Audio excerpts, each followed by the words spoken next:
Bapa Durna katuran karaharjan rawuhipun. Oh inggih, menika anak Prabu Sri Bathara Kresna. Inggih Premban. Wilujeng Ger, wilujeng niring Sambikala. Kula ngaturaken salam taklim katur nggih Ger. Inggih Bapa, kula tampi akarya bombong raos sing manah. Kasekecak nanggenipun unggah. Oh inggih sampun boten kirang prayogi. Bapa Durna. Wonten dak apa Ger? Katuran karaharjan rawuhipun. Anak Prabu Mandura tansah pinanganing kawidatan ing Sambikala sawanipun ing bapa ing Sukalima. Kula ngaturaken karaharjan rawuhipun anak Prabu Mandura. Nggih, wilujeng niring Sambikala. Syukur. Dipun sekecaken anggenipun munggah. Oh inggih sampun boten kirang prayogi, Ger. Sampun boten kirang prayogi. Durna bapakku. Badararja sapraptamu Durna bapakku. Werkudara iki. Iya. Anakku siswa, anakku murid sing tak tresnani. Bratasena. Kowe ngabekti karo wong tuwa tak tampa cah bagus, cah jlunek. Ora liwat pangestune bapak wae tampan ana ya Werkudara. Yo, ndak gegem ndadekake jimat. Kepiye Werkudara banyu suci Perwitasari isih? Yo isih. Wis disimpen ya Werkudara. Kowe saya tuwa. Banyu suci Perwitasari aja tok teteske sapa-sapa. Dinggo dhewe wae Werkudara ya. Iya. Mengko nek nganti sapa-sapa tok tetesi tes. Kowe bakal tuwa remuk awakmu. Mergo kuwi banyu penguripan. Kowe nek nganti kelong banyumu uripmu bakal susah. Yo Durna bapakku. Piye kayu gong susu ing angin isih? Isih. Nek nggon aku tak tambahi kayu randu. Wah, ku ngopo? Ayo aku pemean apa sakarepmu. Yo Durna bapakku. Aku ngaturke bekti tak tampa Werkudara tak tampa Bratasena tak tampa Sena. Iya prayoga nunggu mulunggu wis ora kurang kepenak nggo ngadhep ngersane kakangmu Sinuwun Prabu Darmakusuma. Bapa Penemban wonten dawuh Ken sasampunipun lenggah ingkang langkung prayogi keparenga kula badhe nyuwun priksa ngono nggih kados pundi kersanipun wonten wigatos menapa dene bapa kepareng rawuh wonten negari Ngamarta. Menika ngaten Gan. Estunipun sowan kula menika mboten saking pikajengan kula piyambak. Namung kula menika dapur dipun utus dening anak Prabu Duryudana mugi antadosna ing kawuningan. Bilih samangke putu kula Lesmana Mandrakumara menika gandrung-gandrung kayuyun kalian setunggiling wanita. Sareng kula tanjihaken jebul Lesmana menika gandrung kalian atmajanipun anak Prabu Karna ing Ngawangga ingkang pewangi Dewi Karnawati. Nalika semanten sampun dumugi wonten negari Ngawangga lan sampun kula aturaken bilih wayah kula Lesmana Mandrakumara menika kepengin boyong Dewi Karnawati nanging dumadakan wonten babak kedua babak anglayoni jujul lan usuli. Jebul temanten putri Dewi Karnawati menika nggadahi pepanggil, nggadahi reruba, nggadahi panyuwun. Panyuwunipun boten saged kejawi namung benjang tempu ing damel menika. Anggenipun maesi temanten putri kedah mawi landheping kuku Pancanaka. Tegesipun sinomipun temanten putri menika dadipun kerik mawi kuku Pancanaka. Lho menika ora aneh to. Samenika alat kerik menika sampun modern. Iso halus-halus. Lah kok dadak jaluk dikerik ngau kuku Pancanaka. Mongko kukunipun Werkudara menika durung karo anek landhep. Mengene ku ngrek ndrabut-drabut. Inggih. Kamangka iki nggadahi kuku Pancanaka menika namung anak kula pun Werkudara. Kula sowan kulipun Bapak ing Sukalima wonten negari Ngamarta menika badhe nyuwun ngampil sekedhap kemawon. Anak kula pun Werkudara inggih pun Bratasena badhe kula boyong wonten ing negari Ngastina. Dados pepanggil pinanganten kakung syarat srana saking pinanganten putri. Supados samangke Werkudara saged maesi temanten putri. Loh, kula menika ya gumun. Apa Werkudara sakniki buka tukang paes? Kok dadi kon maesi temanten putri menika? Bapak kula. Wonten dawuh menika namung syarat. Syarat menika menawi boten dipun wujuti adat saben sok malah sing kepengin mau bakal kesandung kestripeting laku. Mula syarat menika dadi pun cekapi. Oh, menika syarat to. Nggih. manten putri kepengin dikerik nganggo kuku Pancanaka ya kudu dituruti. Ha nggih, mila tumeten anak Prabu Duryudana utusan kaliyan kula supados sowan wonten negari Ngamarta ingkang wigatos namung badhe ngampil pun Werkudara. Monggo nggih kula aturi paring dawuh. Ingkang Bapa namung nderek kemawon. Lajeng biayanipun kados pundi? Syaratipun kados pundi kula namung nderek setunggal dinten pinten atus sewu. Mangke kula ingkang badhe ambayar kenceng. Nuwun sewu Bapa, kadang kula menika titah mboten dipun sewakaken. Nanging bab perkawis menika kula aturi nanting dhateng Werkudara piyambak. Jel Werkudara menika siswa panjenengan. Leres. Werkudara nika mulih kula. Mila babagan perkawis kasembadanan botenipun paduka Bapa Durna Mboyong lan pun Werkudara kula borongaken dhateng pun Werkudara kemawon. Oh, ngaten. Menawi ngaten malah kepasang Yogya katujuh ing nginu. Samangke kaliyan ana kula badhe dangu dhateng anak kula pun Werkudara. Supados samangke purun kula boyong wonten negari Ngastina kinarya syarat srana lumadosipun pinanganten inggih menika pun Lesmana Mandrakumara pikantuk inggih menika pun atmajanipun Prabu Karna ing Awangga Dewi Karnawati nggih. Rekat lampahing nglata tanpa antara prating sukune ngarga.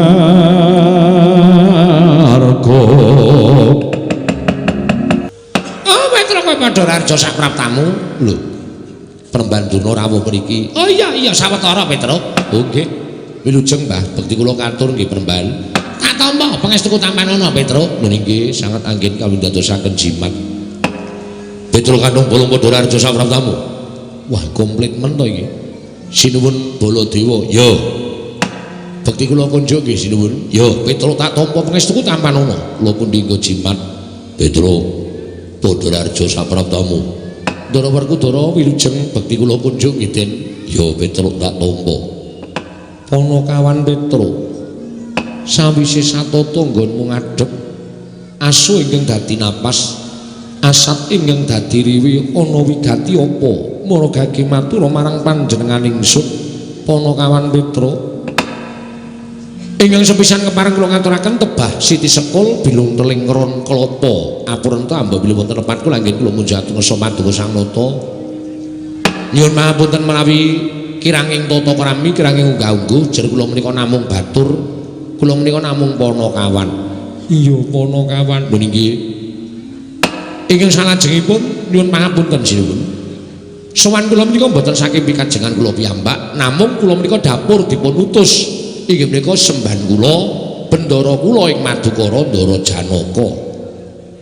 Kawuningono bilih pajar wulan ngajeng menika Ndara Janaka menika badhe gadah damel mantu. Inggih dipun mantuaken utawi inggih dipun palakramaken inggih menika atmajanipun Ndara Janaka kaliyan Dewi Larasati inggih menika pun Ndara Bratalaras pikantuk putri saking negari Ngawangga atmajanipun Prabu Karna Basusena wewangi Dewi Karnawati. Rembug wis dadi, kencan wis dadi, kantun tumapak ing panggihing pinanganten wekdal sampun dipun tentokaken dadak kok wonten awala saking negari Ngawangga. Ingkang surasaning ngawala pinanganten putri njaluk pepanggil reruba inggih menika temanten kakung kedah saged ngaturaken inggih menika wujudipun kuku Pancanaka kinarya maesi pinanganten putri. Lah mongko sing duwe kuku Pancanaka menika ming Ndara Werkudara. Ndara Janaka tumuli utusan kaliyan kula Petruk.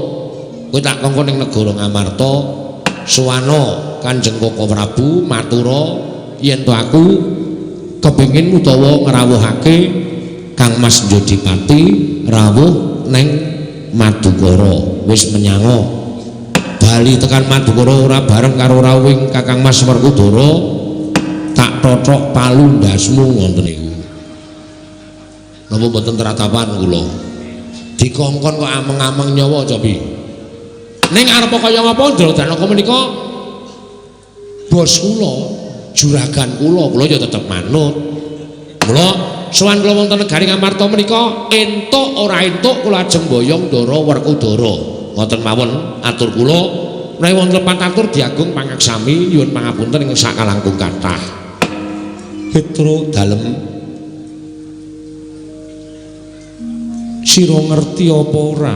Lho, mboten. Kon ngerti napa wong ora ana apa-apa kok sira ngerti apa ora?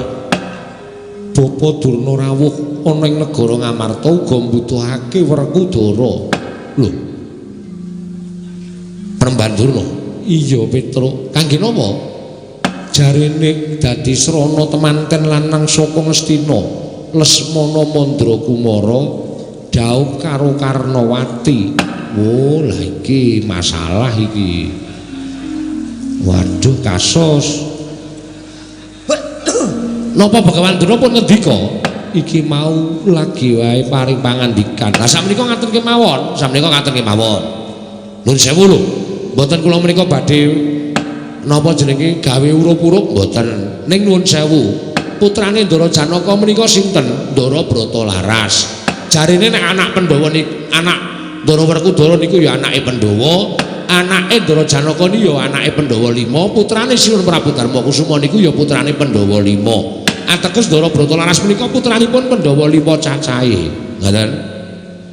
Lah nek Ndara Janaka butuhke kakangne dhewe, kakangne kenyer-kenyer tunggal Yayah Rina Ndara Werkudara kok ora kasembadan ming butuh ngrabekke anake lanang ning makne gedhe malah nglabuhi wong kana-kana menika tegesipun saru. Nek ngono sing disebut Pandhawa niku antiga sak petarangan menika mboten wonten nyatanipun. Pandhawa menika mati 5 mukti 5 ya ora ana nyatane. Buktine anake dhewe arep rabi kok malah merlokke wong kana-kana. Niku nuwun sewu lho, nuwun sewu. Mboten kula ajeng bali urup-urup babar pisan mboten. Namung ngengetaken jer panjenengan menika arepa piyai luhur ning ya menungsa lumrah kedurungan nina lali salah apes lan mati. Mula nek nganti lali kula sing ngelingake, nek nganti apes kula sing kudu iso tetulung kalih para pepundhen kula Pandhawa. Mengkono Petruk nggih. Mula monggo kula aturi menggalih. Sing buta niku dudu sapa-sapa, sing buta niku Ndara Janaka. Ndara Janaka kuwi sapa? Panengahing Pandhawa Satriya Madukara. Niku rayine Ndara Werkudara. Nek Ndara Werkudara abot karo wong Astina, ha nggih sampun. Mengke nek enten dukane Ndara Janaka, kula ora melu-melu. Nek ming duka wae ora apa-apa.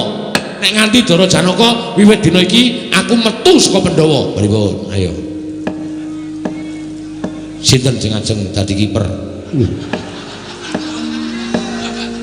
Nek Ndara Janaka medal saking para Pandhawa menika ketatipun penggalih ingkang langkung mermati sampun ngantos grusa-grusu. Nuwun sewu nggih, nuwun sewu. Mboten nama kula badhe anyentulane rembakipun Petruk menika babar pisan mboten. Namun nuwun sewu lho. Pranatan pundi kemawon wonten ing praja pundi kemawon menika ingkang rumiyin dipun rumiyenaken, ingkang kanton dipun kantonaken kedah adil lho nggih. Sawanipun ingkang Bapak langkung rumiyin timbanipun Petruk kantong bolong. Mangkriyen, mangkriyen. Mboten nama kula ajeng munggah menipun Begawan Durna mboten, namung nuwun sewu. Nadyan kula kantun, ning nuwun sewu kula aturi mawas kula niku sapa? Kula niku Petruk. Kula niku pendak Senen karo Kemis niku sing nyapu Datulaya Ngamarta, sing ngepel papan rigi. Kula niku abdi Ngamarta. Terus sing dadi arep dadi manten niku Ndara Bratalaras, niku anake Pandhawa. Ngoten. Napa ya arep dikerekke, apa arep digawe ora iso Sida Rabi? Napa ya mentala ming perkara teka dhisik karo teka keri panjenengan mentara karo putra panjenengan piyambak Ndara Bratalaras. Nuwun sewu lho, Ger. Tembung sama beda dana denda menika dalu mampah. Panjenengan sampun kados mekaten menika. Nuwun sewu, nuwun sewu. Saniki nek panjenengan nglabuhi Ndara Lesmana Mandra Kumara niku terus entuke napa? Kula tak takon karo sampean. Nggih ta? Wong salwangsul Pandhawa niku digawe cintraka karo Kurawa. Bola-bali Pandhawa niku dikrenapatine karo Kurawa. Ning nek Kurawa butuh apa-apa, ngrerepa, ngapik-apik, nyanak-nyanak. Butuhke wong Ndara Werkudara, tekan kene ya nyanak-nyanak. Mengke ra urung nek pas sengit, pas gething niku ngangkah patine para Pandhawa. Nuwun sewu. Panjenengan badhe mbelani wong sing seneng gawe cintrakaning Pandhawa, nggih. Panjenengan badhe mbelani wong sing seneng gawe kapitunaning para Pandhawa. Nuwun sewu lho niku kula mengelingke lho mboten ajeng pripun-pripun kula mengelingke ngoten. Tur malih panjenengan labuhi Ndara Bratalaras pikantuk Dewi Karnawati menika wis cocok, sing lanang bagus, sing wedok ayu. Ngoten. Ning nek sampeyan labuhi Ndara Lesmana Mandra Kumara niku padha karo sampeyan nyengsarake uripe manten wedok mergo rabi wong pekok. Oh ngoten mawon mboten sakake lek kula matur niku dienggo ukuran kemawon lho ora arep piye-piye kok ukurane ngoten kemawon ora perkara dhisik karo keri niku mboten perkara dhisik karo keri ning perkara ukurane kok panjenengan ajeng mentala nyongsarake putrane Ndara Karna nggih ya bener putra Nalendra sing arep gumanti Nalendra ing Ngastina sesuk nek sida ayo nek Lesmana durung kelakon dadi ratu wis perang Bratayuda Kurawa mati kabeh Lesmana mati asa mrene dadi ratu nggih ta mila ketatipun penggalih kanthi ingkang sak sae-saenipun ngoten ketatipun penggalih ingkang sak sae-saenipun sampun ngantos panjenengan luput mangke menawi lepat panjenengan getun piyambak nuwun sewu nggih nuwun sewu menawa dipun ilani kula sambek rembak kalian Petruk rembakipun Petruk ingkang pungkasan menika sajaipun dudul manah kula Bapak Durna kula aturi sabar sawetawis kula tiyang sepuh nggih kula tiyang sepuh kula mboten badhe menapa-menapa namung nglempengaken dhateng ucapipun Petruk ingkang sajaipun nias dhateng putra Ngastina inggih menika wayah kula Lesmana Mandra Kumara kula sumanggaaken Petruk nuwun kosek perkara rembugan golek boyong Werkudara lah kok dadi kowe ngelek-elek kalau putu kula Lesmana Mandra Kumara kuwi niatmu kepiye kowe kena kepengin boyong Werkudara neng ya rembugan sing apik-apik ora kedadak ngelek-elek karo Lesmana Mandra Kumara nuwun sewu ora perkara ngelek-elek ning nyata apa ora lho ha iya nek ora usah diomongke nang sapa-sapa kabeh padha ngerti nek putra Ngastina iki pancen kurang ganep nek ora usah dibiyawarake nang ngarepe piyai akeh kaya ngene iki perkara dibiyawarake apa ora niku nuwun sewu niki cara kula supaya iso mboyong Ndara Werkudara mergo nek ora iso mboyong Ndara Werkudara niki kula tekan Negara Madukara Kasatria Madukara kula dipateni karo Ndara Janaka kula ya iman karo nyawamu nek perkara dipateni mboyong kowe iki mati ya wae ora apa-apa Petruk ora apa-apa wong kowe iki urip ya ketingsang-tingsang urip kedungsang-dungsang urip ya gendandapan utang rono nutup rono utang rono gali lubang tutup lubang nah aku menawa tak tutup terus lho ngono lho kowe kudune mikir aja sampe naik dhewe kula mboten kok sampe naik dhewe ning kabeh niku ora nganggo dirembuk ngoten lho niku rasa nyalahke karo Petruk awita do pinter-pinteran glembuk Ndara Puntadewa supaya iso mborong Ndara Werkudara lho nek kowe ngluput ngono kowe ngece karo anak Ngastina kula ora ngece niat kula niku mboten ngece nek ngaturke apa anane kuwi tegese kowe kleru wong apik-apikan padha golek rembugan sing apik-apik kok kowe ngece karo anak Ngastina ku tegese kowe kleru mboten kleru wong itu kula mboten kleru kaya ngono kok kleru kok iki pancen kaya to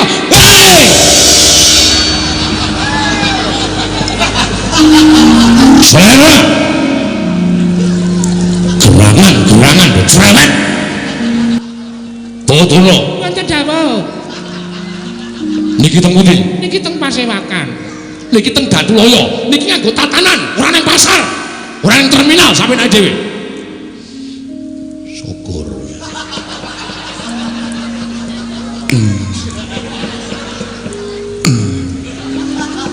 syukur senane sampean marahi kok lha aku marahi kok kowe sing marahi kok sampean kuwi lho aku ki mbengetake perkara ki ora jana-jana nyenggol karo anak Ngastina ki anak ratu dilek wong pekok lho kula ora ngoneki wong pekok ora ngoneki wong pekok menyatane kok nyatane yo bae rasa dadak cewek kowe iki apa wong nyatane kaya ngono kan lah sampeyan iso ngomong sih sak penake dhewe lho kok iki tenek bela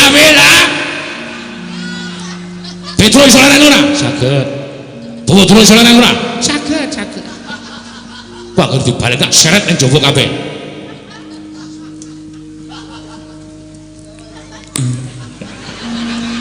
ini ngapa tanganmu ngapa ngono ini tanganmu ngapa ngono ini ngapa tanganmu ini ngapa tanganmu aku remen dewi kok jenenge ngecek karo aku tanganmu ning ngarepe raiku ya Petruk lho ora sengaja ben ngono ning ngarepe raimu kowe iki jenenge ngecek karo Begawan Durna ngoten dawuh sampeyan iso leren mboten lho kula niku wis leren lho sampeyan tenan lho dikandani orang gugu lho kula niku gugu nggih kula niku gugu sing sampean ngomong wae kula niku mboten ngomong wae kula niku nyatane pun ngandani apa karo Petruk sampean nek kandani ngayal hei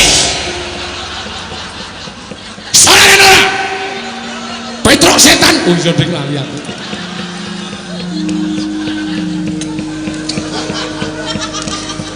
mungsuh kok Petruk ayo mesti ketikel-tikel ya Petruk hei us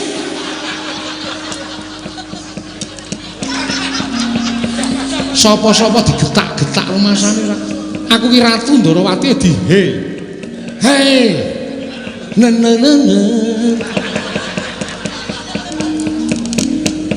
Petro edan lah. Petro edan. Sopo-sopo dikita aku barang dikita. Kesampean yo rewel ae kok. Iso demen ora? Durung iso ora? Isa Petro isa. Cuma terus kan ora? Iso. Kandhane ngeyel. Iki nggon pasamuan. Nggon pasrakan sampe nek dhewe. Diapure.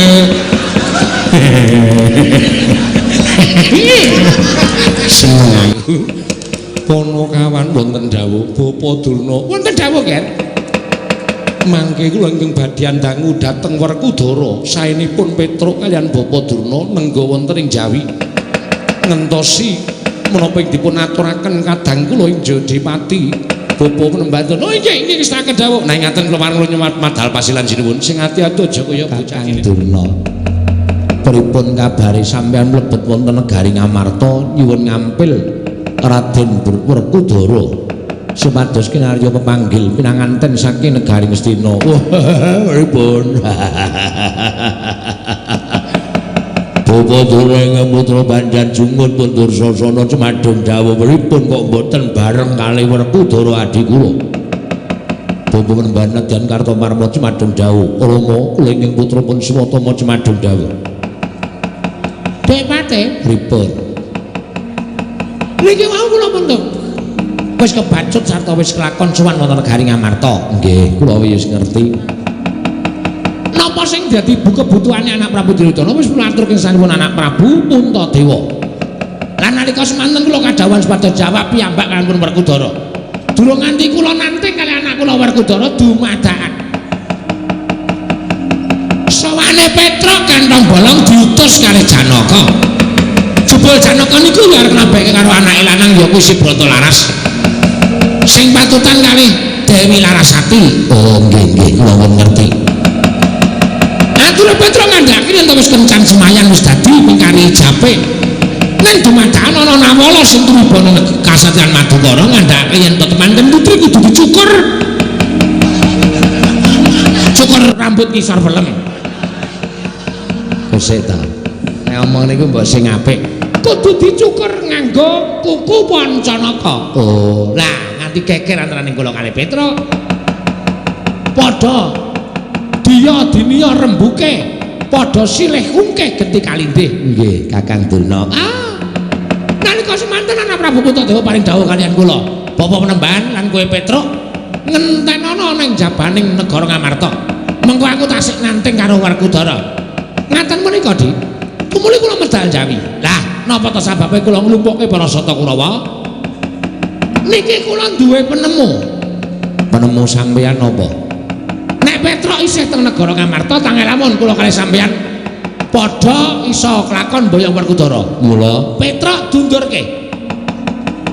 Petruk dundurke tegese Petruk nek ora gelem bali nang Kasatyan Madukara, dibondo tangane dikrincong sikile. Petruk dadi bongkokan leboke Pakunjaran. Nek Petruk leboke Pakunjaran, Werkudara mesti tekan negara Ngastina. Niku yakin. Bola-bokin. Nggih. Terus sing dikon ndawuhi ngundurke Petruk, Kurawa. Dursasana, Kartomarma. Kabeh kemawon ngeroyok Petruk kantong bola. Nun. Kowe mau ngarep lemu omongan karo mbiyang kok saiki bareng kok nyekel Petruk kok anteng.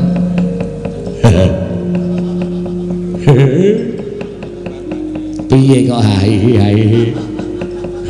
Yen pangapunten man. Bapa Durna niku nek dawuh mung sak kepenake wudele dhewe. Petruk cekel bondo tangane leboke Pakunjaran. Terus sampean paring dawuh sing dikon nyekel Petruk sapa? Bapa Durna dawuh Kurawa. Mak prepet mripat kula. Lho kok mak prepet ngapa? Apa rung madang apa piye? Kancane wis pindho kok kowe urung. Mboten perkara niku ning sapa sing ajeng wani karo Petruk? Petruk niku anak Semar. Petruk niku ndugal kewarisan, Petruk niku arep batur ning Didaya. Wah. Alon-alon lenggo dasar ya pas watu omah. Nyuwun pangapunten, Bu. Itu kok sak karepe dhewe. Nggih. Pun sampean kula takoni, Dek kapan teng pundi dadine nek Kurawa gelut karo Petruk kok menang. Lho nek kapan lho tak takon. Lakon apa kemawon Kurawa kocar kacir. Ora ono sing menang karo Petruk. Sonane saniki dibaleni. Lha jenenge kurang gawean to, Mas. Senengane rak wong kurang gawean ajeng musuh Petruk sing menang apa? Darsasana. Wonten dawuh. Kowe ngeyel karo aku ya? Kowe arep ngeyel karo Begawan Durna. Ngelmu guna kasantikan Jaya Kawijayan, to sing balung leting kulit, tapaking kontol nglayang. Dinapa mendat jero mentet rumbak bangku sing putung. Sapa sing menehi?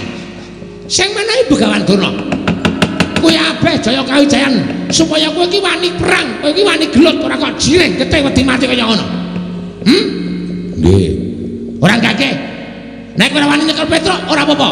Ning kabeh aji Jaya Kawijayan sing tak paring karo kowe, tak jaluk kali. Ayo. Ora mung Jaya Kawijayan. Ilmu sulapan tak jaluk bali. Nggih. Sagah ora? Nggih, sagah. Terus ngancam. Wis durung ra ketang dituruti dilegani Kakang Durna wose Kurawa adimu diketapke. Ngendi ketok Petruk kantong bolong. Cekel ya durung nek isa dene ora ya wis mangsa borong pasrahno Kakang Durna. Nggih. Ya do menyang alon-alon rasa dadak kerkoso.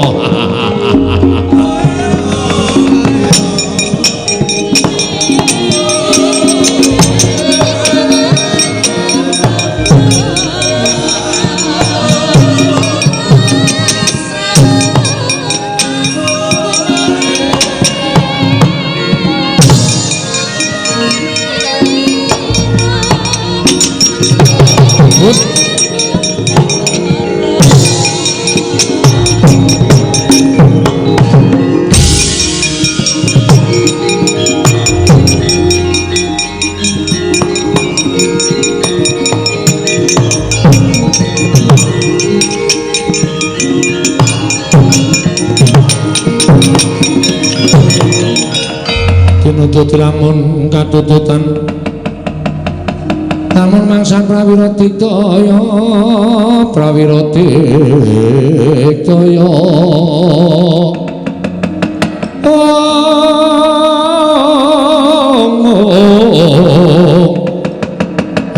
ngono magawe gelari rawang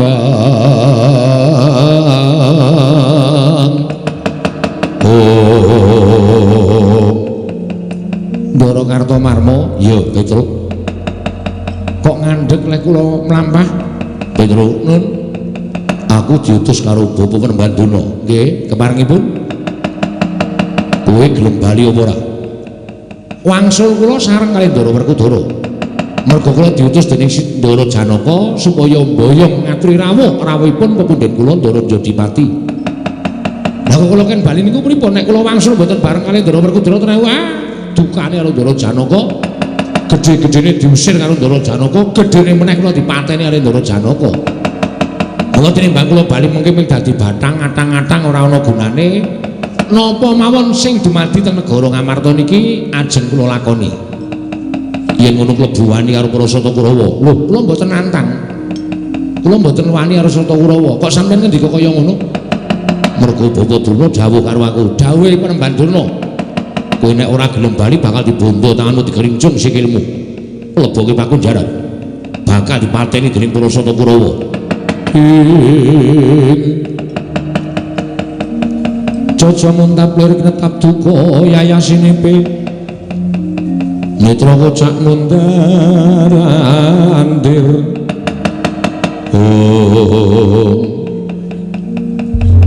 aku wis apal karo bedhoane Begawan Durna Durna ini wara seru ning negara Ngamarta nganti nantang karo Petruk nganti unek-unek karo Petruk iki nek ora nggawa Kurawa tangeh lamun. Lah iki nek mengijen iki jireh. Nek gandhe gawa Sata Kurawa ketok sane gedhoane Begawan Durna. Bersaing mendapatkan Ndara Werkudara kok dadi kaya ngono carane. Kok ngetapke Wadyabala ken mrawasa karo Petruk. Ayo Mas aja mengijen. Kerubutan sama Wadyabalamu. Ndara Dursasana, Ndara Surtayu, Ndara Durgempa, Dursasena, dur-dur kabeh kon ngeroyok kula, cicit kabeh kon ngeroyok kula. Ora bakal tak tinggal loncat wani karo Kartomarma. Sing tawedeni awakmu. ora minggat karo aku tebak danamu ning marganing patimu. Biyen kalah, saiki arep nyoba meneh, nek kalah aja kowe pirangan. Lho, kapan aku kalah karo kowe? Lho, wayangan bendina kok ora krasa. Winginane kowe kalah, winginane meneh kowe kalah. Heeh to? Kok isih arep mungsuh karo Petruk. Ora braban suaramu, pecah siramu. Kene, maju Kartomarma.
Terima kasih.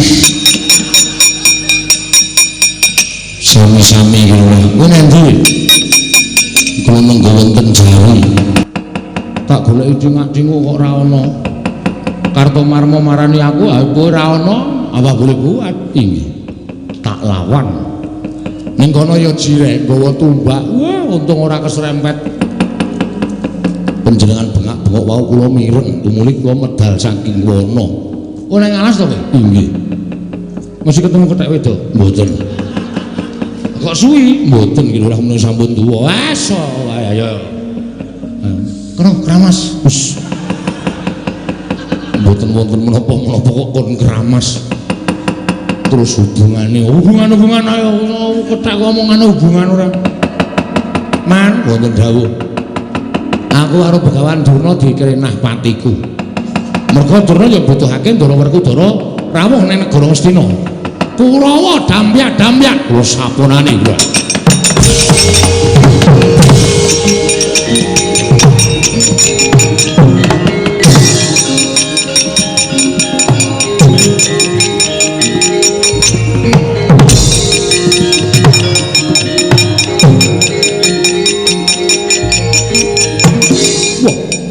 Mulane Petruk gembelo sirahe gleleng pacake nggawa Anoman ayo Swatama kowe mung kewan kowe anak kewan wah setan ayo kaya aku sing tekaning pati jebol diajamu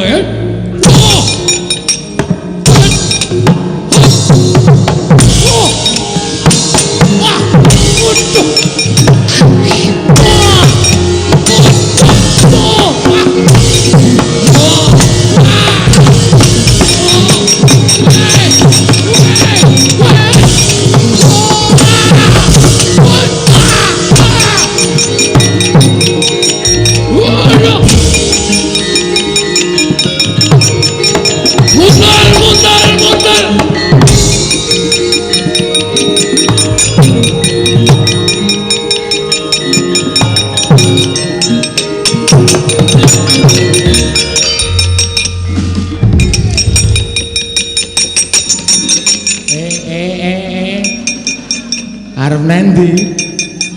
Aku meh mlayu-mlayu kok, Truk. Aku meh golek kelingat. Wis ora iso wong mau sumbare ketok saka kadohan kok mundur. Barang ketemu aku kok njur mlayu klepat. Aku gak nemu kowe gak aku. Aku gak nemu kowe. Balik sik, kok keprok watu ndasmu modar. Ngene iki tegese satriya mungsuh satriya. Kowe batul, ora usah batul-batul. Neng kene ditemtokke wis wani maju Petruk Pandara Durmagati sing modar. Ngono kuwi nek perang. Iya, oke. Tantanganmu kaya ngono, lu jual, gue beli. Neng kene ditemtokke sapa sing modal? Jelas aku. Ku jenenge wong pesimis. Sapa sing pipis? Lho. Pesimis. Ah, selalu lucan pokoke. Kowe apa aku sing tekani mati? Ayo jajal. Kowe sik aku sik sing ngantem. Manut. Aku ya kena, kowe ya silahkan. Nyo. Lho. Kuwi lan disi idagel aku iki. Tak omongi to. Piye sing ngenekke sik iki aku. Kowe kecuan kok ya. Durmagati aja dipandang sebelah matanya. Tiba tanganmu ning cirahe Durmagati, aku ngletak megulu karo kowe 20 tahun. Nyo. Siap.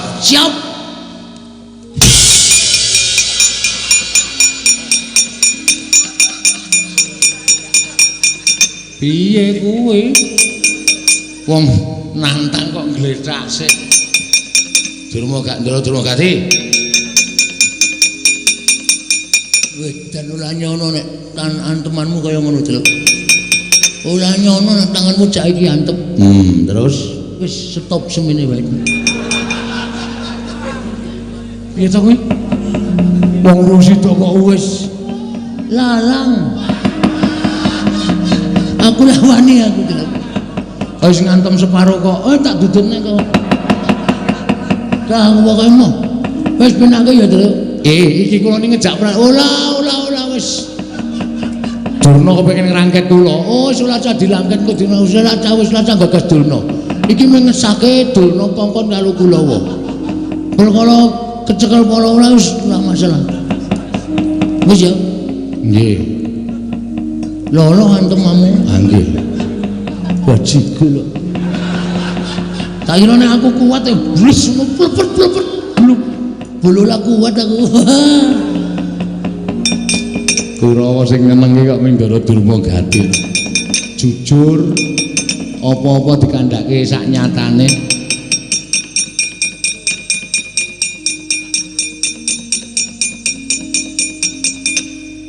Kok kaya ora weruh legelut. Kanjur ngerti iki mundur. Sampeyan ora ngematke kok, Man.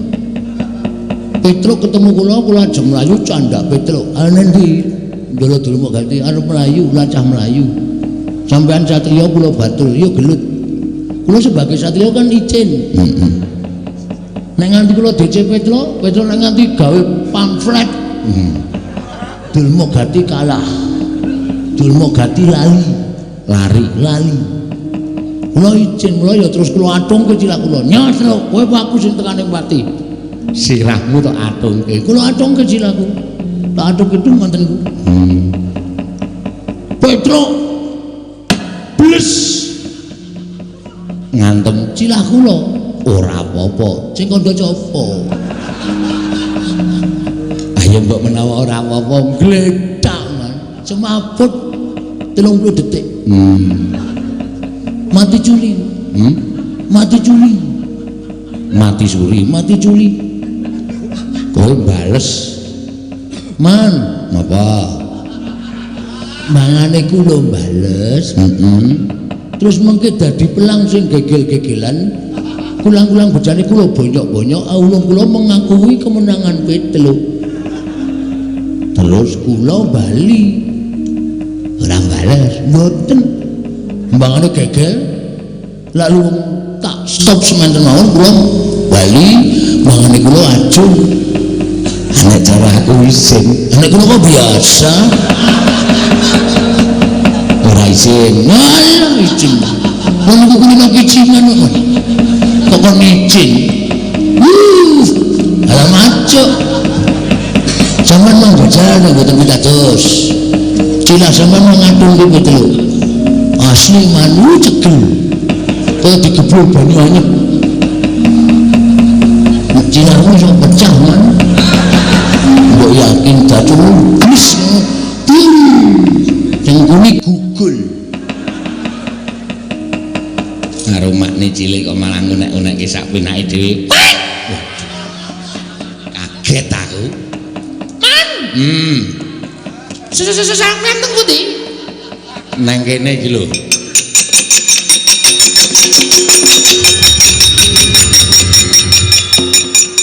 Kok tangane ngarep wis keder. Seselak kepengin perang. Waduh.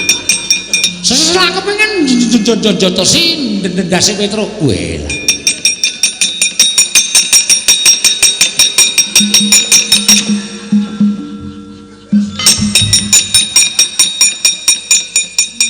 Ayo le tancep wis kaya Senopati Linuweh. Kartomarma kalah. Tutut Durmagati mundur diantem Petruk ora wani bales keparat Petruk ora gelem bali. konangan Citraksi kelon lakon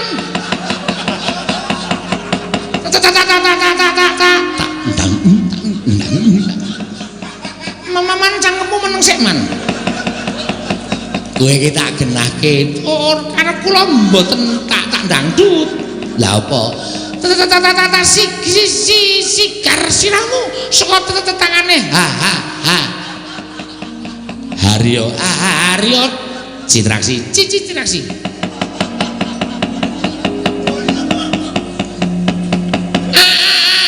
asu susu Suramrata jaya dinemejo Jayamrata ketemu Citraksi kelakon titi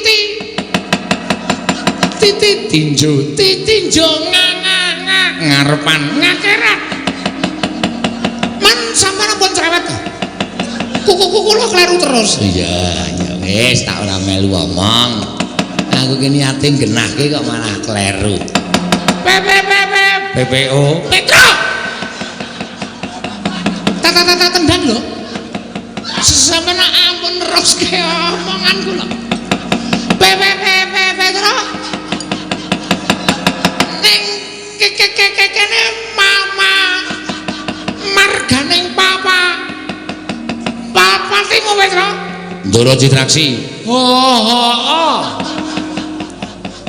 Wong ming muni kowe kami sosolan arep maju perang. Mang mriki nek ajeng kepengin jajal Petruk. Wah, edian. Kowe nyumbari karo aku. Aja tinggal. Gelanggang. Cocok. Colong papa Panu Melayu. Udus kowe. Tak sikot modarke. Mama mati dening aku to.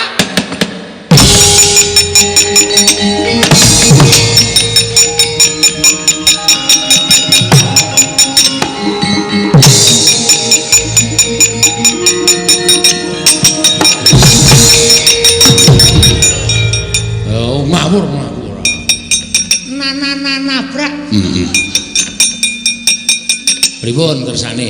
Wedian kowe wani karo sosok Kurawa kowe keparep. Iki sapa? Ndoro Citraksi. Iki anggota Kurawa. Nggih. Sampe mriki ajeng napa? Nyekel kowe. Tak bondo tanganmu tak kring. Nuwun kring. Krincung sikilmu. Tak lebokke separo. Lho. Pakunjaran.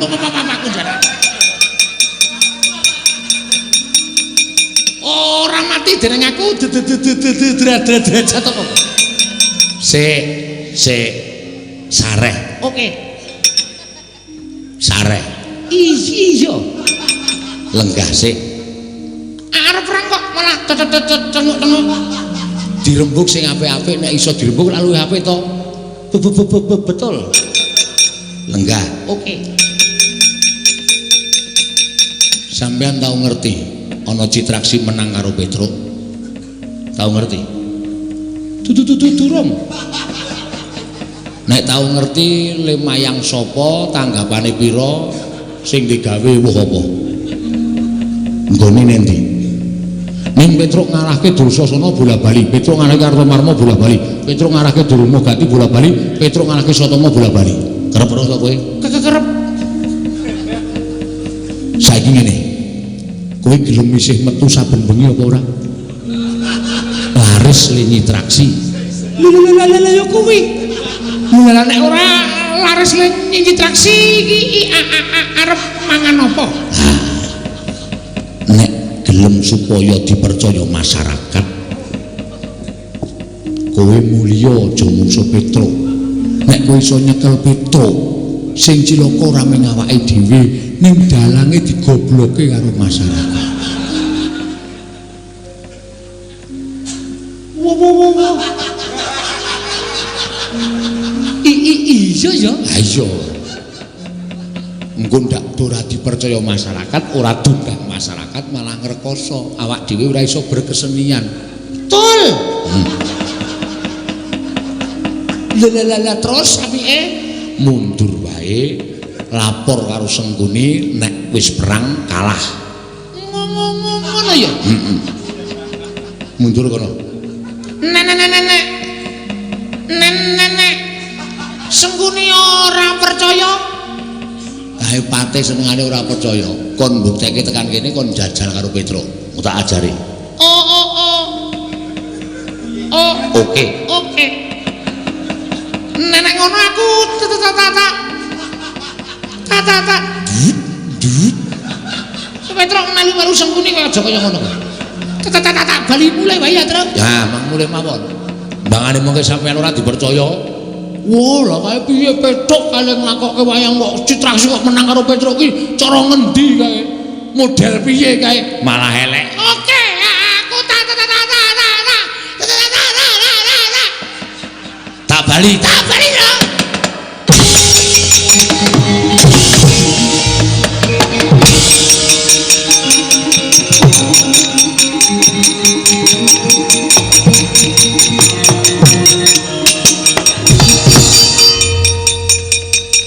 Bengawan Solo. Kusik. Kowe iki perang menang po, mulih kok nyanyi. Man. Kuku kula kandhani. Ya. Sesampeyan wis tau weruh Citraksi menang kalih Petruk? Durung. Ning sampean kekerep weruh ta Petruk menang karo Kakartomarma, Asatama, Dursasana kalih Durmagati? Kerep. Pancen wayang kulit man. Kuwi Kurawa kudu kalah. Kuwi masyarakat bakal seneng. Oh. Ning waduh. Nek Kurawa menang niku masyarakat ora trima. Tan trimane masyarakat ora nanggap meneh. Oh. Mula tinimbangane kula menang karo Petruk ning ora ditanggap meneh. Wong kula mundur kalah ning sesuk Pak Priyono nanggap meneh. Ngono. Paham? Ya. Nek mau wis perang apa urung? Durung. Nenek nganti kula perang, kula menang. Wah. Tahun depan tidak ada pementasan wayang kulit. Mergo dedalange wis ngawur menang ki Kurawa karo Petruk. Oh. Mula golek dalan sing tentrem mawon, tetep ek.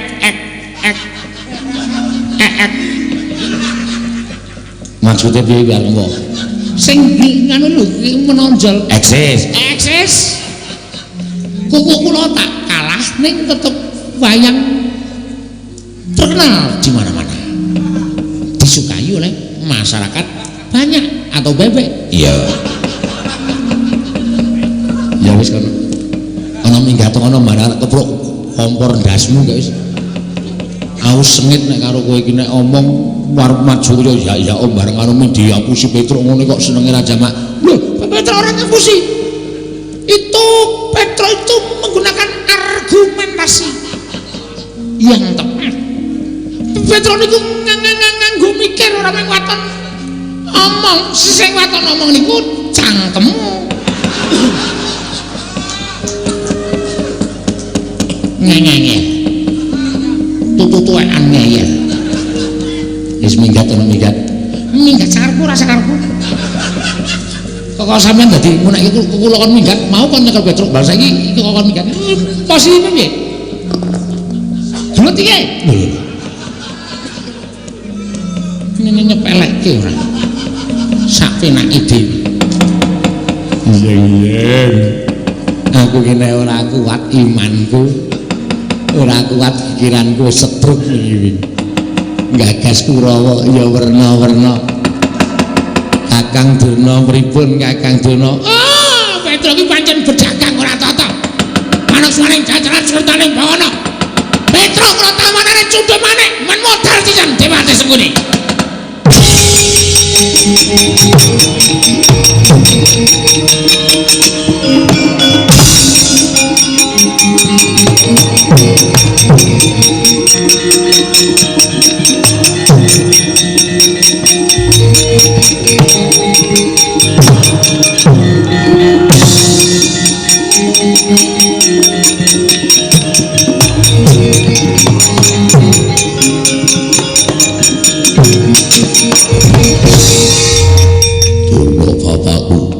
Perkutara piye kan? Rasa mliku pusaka Yai Cundha Manik.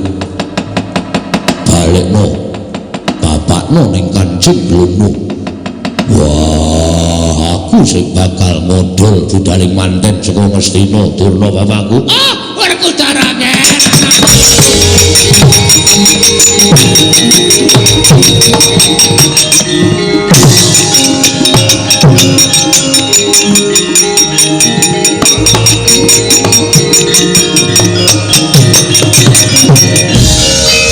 Sokor korso Werkudara dene kowe abot karo wong tuamu aku syukur yo yen pancen kowe tenan-tenan abot kelawan aku Werkudara saiki ngene aja mung kandheng ning pangucap ning kababar dadi pakarti Petro kae konon bali kon matur karo adimu si Janaka yen to kowe wis melu manten saka negara Ngastina. Wah kowe tindau dhisik aku sing ngurusi Petro. Iya Werkudara hati-hati yo Ken.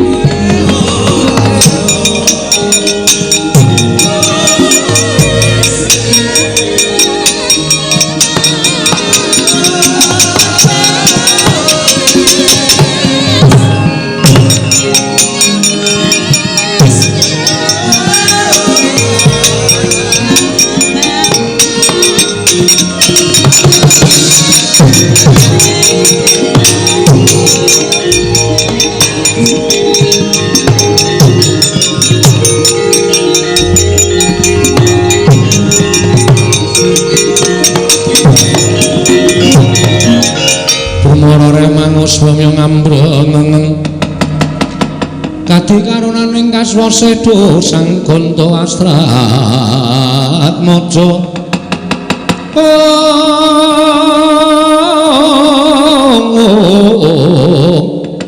Longleng lalu mangolati surya mangrangsang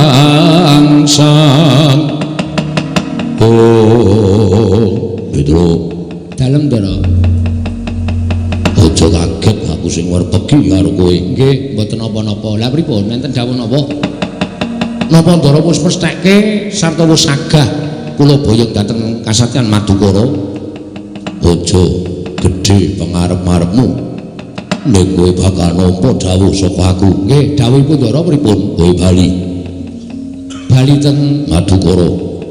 Terus kondo karo Jlampruk sesuk meneh kudu iso munggahke derajate wong gerak. Apa Nayaka Madukara ki ora ana kongkonan derajate Petruk mongko boyong Werkudara sarta kowe diutus kaya ngadhep ngersaning ratu. Luwe Janaka wong sing ora ngerti karo kanane wong tuwa. Ngerti arep duwe gawe mantu dulur tuwa tanpa ana sing ditareni. Barep ora ditareni aku tanpa diwenehi kabar.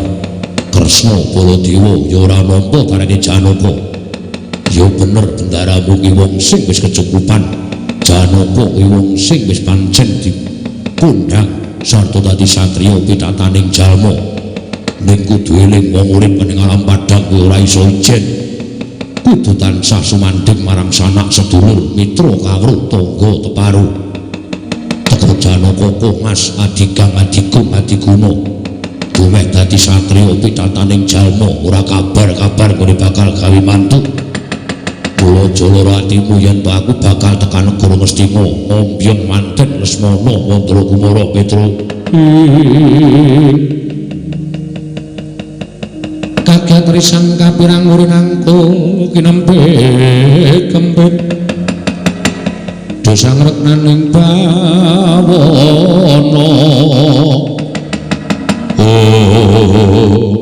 Nggih. Nek Ndara pun ngendika kaya ngoten kula ya ora bakal iso selak.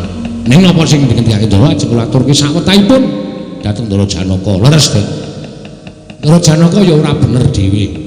Ndara Janaka nggadahi kalepatan mergi ngantos meh tempuh ing gawe mboten laren kaliyan Ndara Puntadewa, Ndara Werkudara lan sedaya para pinisepuh. Niku ngandhake nek Ndara Janaka niku kongas. Yo, Ndara Kandha karo Janaka. Aku rasaku ngombyong manten Brontolaras ning sing tak ombyong tekan negara Ngawungga ya Lesmana Mandra Kumara. Ngaten mawon. Kula nyuwun pamit wangsul teng Kasatyan Madukara. Perkawis niki mangke kekerampungaken Kanjeng Ndara Janaka kalih Ndara Werkudara. Kula mboten ngerti wong nyatane Petruk niku diutus. Yo. Sampun ngaten mawon kula nyuwun pamit nggih, Den. Yo Petruk sing ati-ati. Nenten lepat kula nyuwun pangapunten ora dadi ngopo. Kowe budal nyang Madukara, aku tak mangkat ning Astina. Oh nggih, sewang-sewangan mawon, Ndara. Iya, Petro.